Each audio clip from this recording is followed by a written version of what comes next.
During the Cold War, the United States and the Soviet Union are ideologically opposed to each other.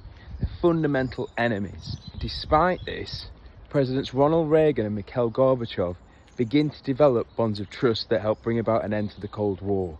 Let's talk about T for trust. Trust can be defined as the expectation of no harm being done in contexts where harm is always a possibility. For example, you may marry someone you love because you trust them. You expect them to do no harm to you, even though you know betrayal is a possibility. It's also important to recognize the value of distrust in that it can act as a form of protection.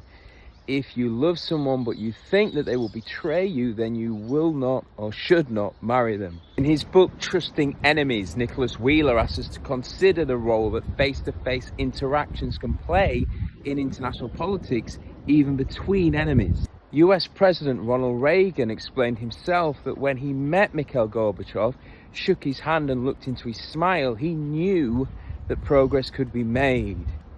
It was their interpersonal relationship, therefore, that helped eliminate suspicions, warm relations, and end the Cold War. Think about a first date. You engage in face-to-face interaction as you attempt to establish the true motives of the other person involved. Do they just want sex, or do they want a long-term relationship, etc., etc., etc.? You can never know 100% what's going on in their minds and what their motives are. But you do this as a way of trying to eliminate suspicions and decide then whether you want a second date or not. Face-to-face interactions allow opportunities to establish both trust and distrust. Neville Chamberlain met Adolf Hitler 3 times face-to-face in the lead-up to signing the Munich Agreement. It could be argued he should have read his motives better. It was only after Hitler broke the Munich Agreement that a consensus was forged that Hitler could no longer be trusted. Just last week, Vladimir Putin said the phone call with Donald Trump was needed to build trust between states so that they can end the war in Ukraine.